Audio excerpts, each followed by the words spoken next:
I thank everyone for making time to participate in this second multi-stakeholder consultation for framing our first NDC, or Nationally Determined Contribution to the global effort to fight the climate crisis.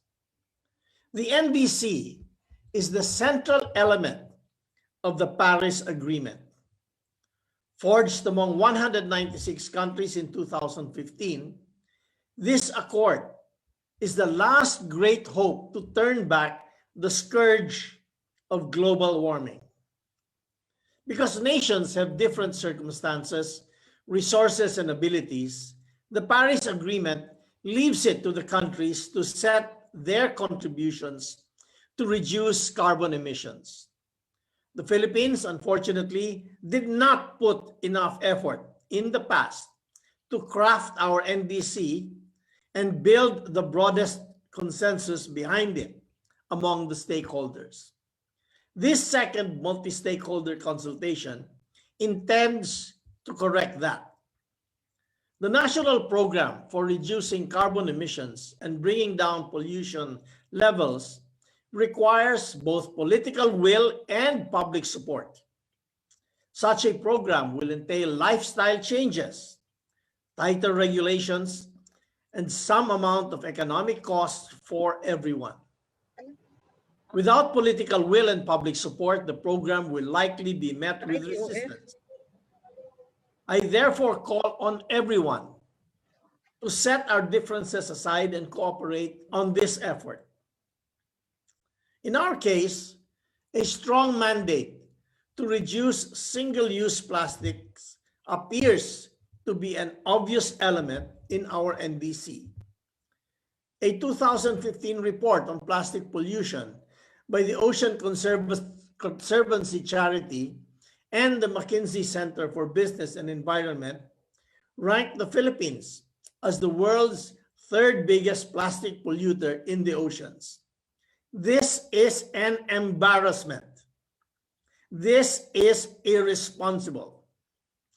We need to move to curb single-use plastic products for our own sake and to conserve the sustainability of our oceans. As the chairperson designate of the Climate Change Commission, I fully support the enactment of legislative measures banning single-use plastics. This will be a crucial component of effective solid waste management and climate crisis action.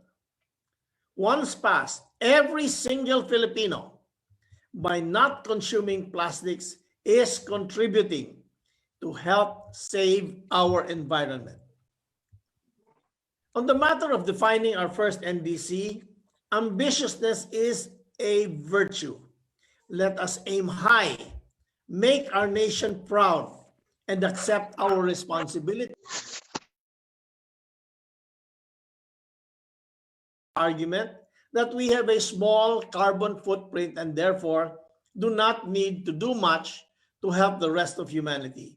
We are a nation of over 100 million people with a median age of 25. As our economy resumes its rapid expansion, our carbon footprint will grow with it.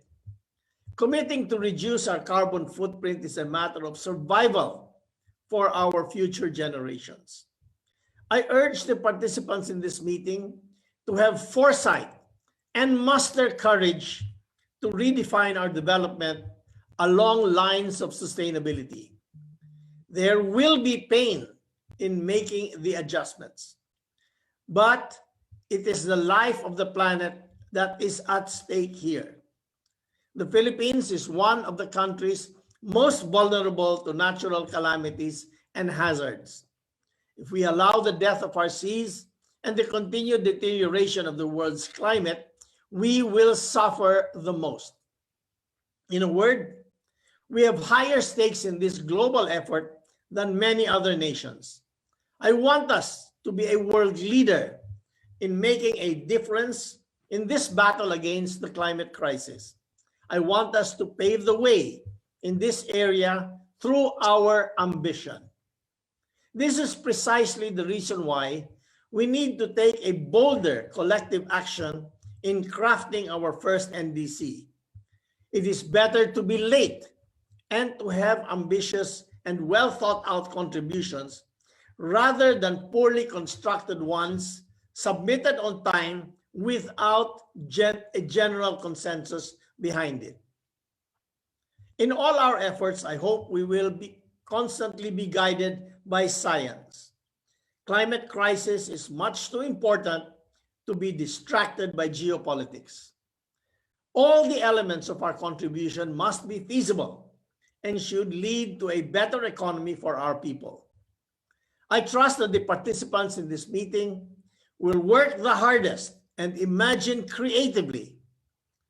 The outcome of this consultation will be our nation's manifesto to the world, a statement that a determined, clear-sighted, and committed people can do much to roll back the deterioration of the only planet we have. I wish this consultative process all the best and look forward to a broadly supported definition of our national contribution to fight global warming. After that, the real hard work begins. Thank you.